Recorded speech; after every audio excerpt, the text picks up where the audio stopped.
فڕۆکەی E4B Night Watch ڕۆژی قیامەت چییە؟ فڕۆکەی ڕۆژی قیامەت فڕۆکەیەکی تایبەتی ئەمریکیە و بە خاوەن سیستەمێکی ئاسایشی بەرز کار دەکات. تەنها لە هەندێک کاتی تایبەت بەکاردەهێنرێت وەک توشبوونی ئەمریکا بە جەنگی سەخت و پەلاماری ئەتۆمی.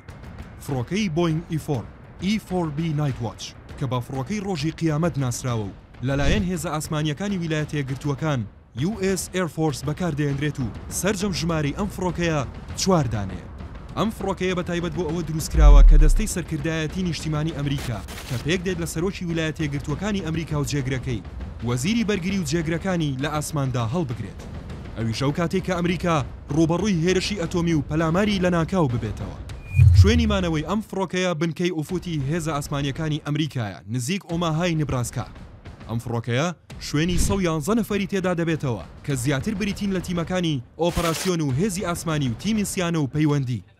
ئەم فڕۆکەیە بەرزترین پلەی پاراستن و فەرماندەییە لە ئاسماندا بۆ ئەو کاتانەی کە هێزی بەرگری زەمینی و نیشتەجێ ناتوانن ڕۆڵ بکێن. فڕۆکەی Boeing E4 حەوت ڕۆژی هەفتە و لە شەو ڕۆژێکدا 24 کاتژمێر لە ئامادەباشیدایە بۆ هەر ڕووداوێکی کتوپڕ و لە ناکاوی چەشنی بوومەلەرزە و زریان و کارەساتی سروشتی. فڕۆکەکە ڕۆژی حەڤەی ئەم مانگا گەشتە واشنگتن دیسی لەوێ نیشتەوە و لە خزمەت دۆناڵد ترامپدا دەبێت. دەژوترێت دوای گەیشتن چەند جارێک تاقی کراوەتەوە و چێک کراوە بۆ ئەوەی دڵنیابن لە کارایی و گونجاوی بۆ بەکارهێنان. ئەو کات گریمانەی ئەوە دەکرێت جوڵاندنی فڕۆکەکە پەیوەندی بە گرژیەکانی ڕۆژهەڵاتی ناوەڕاستەوە هەبێت. فڕۆکەکە بە شێوەی باوپی دەوترێت پەنتاگۆنی فڕی. مەبەستیش ئەوەیە کە لەلایەن سەرۆک کۆماری وەزیری بەرگری و فەرماندەی بەرزی سەربازیەوە بەکاردەهێنرێت کە وەک ئەوەیە پەنتاگۆن وەزیری بەرگری ئەمریکا لە ئاسمان ڕۆڵی خۆی بجێڕێت. بە تایبەتیش لە کاتی جەنگی ئەتۆمی یان هەر کارەساتێکدا کە مەترسی لەسەر بوونی ئەمریکا دروست بکات. بۆچی پێی دەوترێت فڕۆکەی ڕۆژی قیامەت؟ نازناوی ڕۆژی قیامەت بۆ ئەوە دەگەڕێتەوە چونکە ئەم فڕۆکەیە دواچەک یان دوا پەناگەیە کە ئەمریکا پەنای بۆ دەبات لە کاتی ڕوبەڕووبوونەوەی جەنگی ئەتۆمیدا.